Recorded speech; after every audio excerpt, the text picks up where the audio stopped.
Nick Hilkins outside the London Stadium, West Ham Fan TV.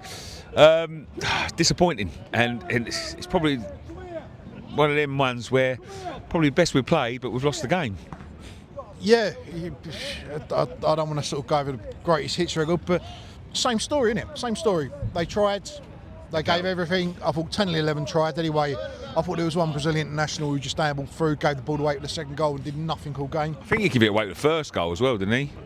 I think he did. I think he gave it away with 2 goals. You might be right, but you know, they're trying. They're and it's, you look at that today, all right, and it's chicken and egg, all right, because there's nothing. We had nothing on that.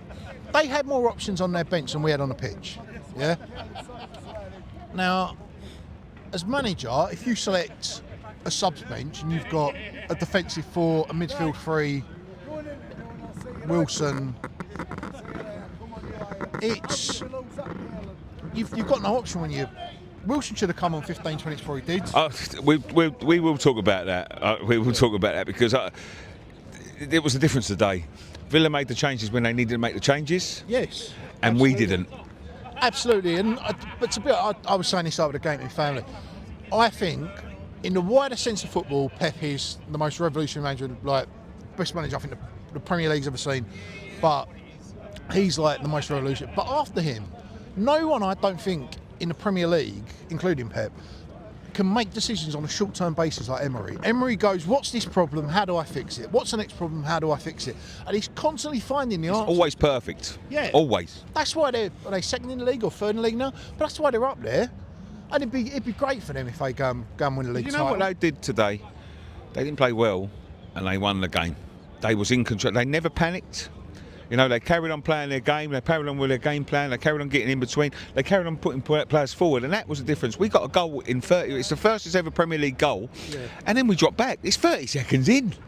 Oh, that was frustrating, wasn't it? Because you've got to just for the game. That's a bonus. Yeah. You're not going to go 1-0 up and then change your tactics, change everything you've worked on all week because you now want to sit tight and hold for 89 and a half minutes. You've still got to play the game you intended, and I don't think the intention was ever with a shot on the edge of our own box. Yeah, it felt a little bit. But in saying that, I thought I've not seen them back. The beauty of fan cams is you walk out of a ground and you've seen things, one time, one speed, no replays. I didn't see that, but that first goal and that third goal, Ariola's position looks a bit out for me as well. This squad needs a huge amount of investment in January. Well, the thing is, and I say this, there's games where we just simply ain't good enough. We ain't got the players to compete, and I think that was one of them today. They are a form team for a reason, but they've got players on the bench. They've got, we've got Premier League quality players mixed in with League One quality players. Let's be fair. Yeah. Some of them on the bench are League One quality. Well, you tell me one other Premier League squads that 1-0 down and chasing a goal brings on Guido Rodriguez. Doesn't happen. Nobody in that situation goes, we took all the dynamism out of our midfield with Potts and Magasha coming. As soon as Wilson come on again. Yeah. And replaced them with Souček and Rodriguez. And we offered nothing. There's no plan behind it, is there? It's just fresh legs. You know what I mean? Like, if that was me, I could see the Souček substitute because he can nick a goal every now and then. Yeah. Leave the pace on, leave the wingers on because you want to get up the wings because you've got a centre forward in there. But it's just right. Take them off. They look fucked. It don't matter who it is. It's just there's no plan to it.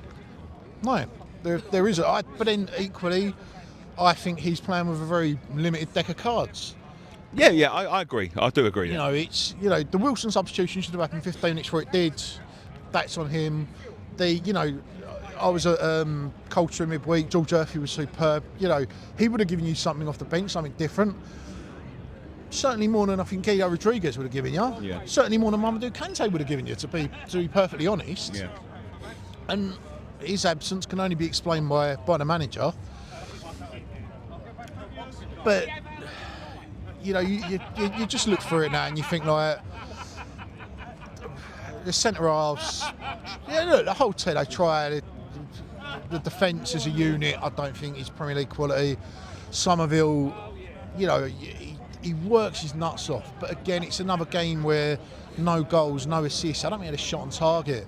He's got nothing to show for it. Yeah. He saved Benrahma with a little bit of pace. I mean, Benrahma had the trickery,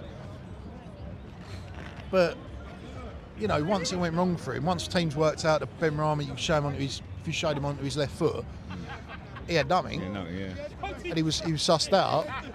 Somerville's in that phase, you know, and I love him, you know, to find it. I'd love to see him, you know, go on a run where he gets, you know, 2 or 3 assists and goals in like. I mean, forget next Saturday. Next Saturday's going on a 2 ways, and it either City are going to squeak a 1-0, or Haaland's going to put 5 past us and we lose 8-9-0. It's going to be one of those painful sort of trips. Yeah. It's going to be colder than it is now.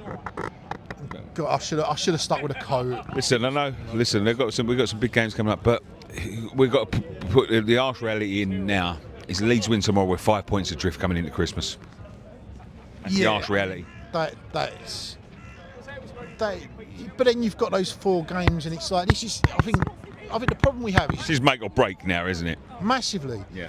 We've got to start getting this transfer business done with January wrapped up, because after City, we've got that. After Christmas, you've got that run of 4 games where you think you could easily get 9 or 10 points. Could easily get nothing, but could get 9-10 points, and the situation looks different.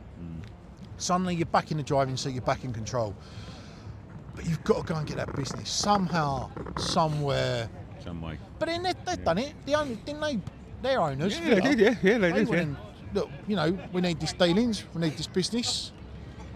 I mean, that was probably where we were when Emery took over. Yeah. I think they were. So yeah, I mean, Villa. We're probably Villa 10 years ago. You know, when Villa was sort of like in that cycle of. Good season, bad season. Good season, bad season. I mean, it was bad seasons for a while, and it had about 3-4 years after O'Neill where they hovered around a sinkhole, could never get themselves quite out of it, and eventually they plummeted. Same with Sunderland. You know, we finished obviously 14th last season under Moyes, wasn't it? And then last season was a disaster. This season shaped up to be a disaster. At some point, your luck runs out. At some point, that relegation comes, unless you go and put the money in, you invest the money, and you buy the players you need. Yeah. They're going to get you out of it. I agree, mate, but listen, it ain't all doom and gloom. We played all right. Not yet. Oh, last thing I want to show my mates, Mark and Raf. Raf, be good to see you soon over a game. Future's looking bright for you. Yeah. Cheers, mate. Cheers.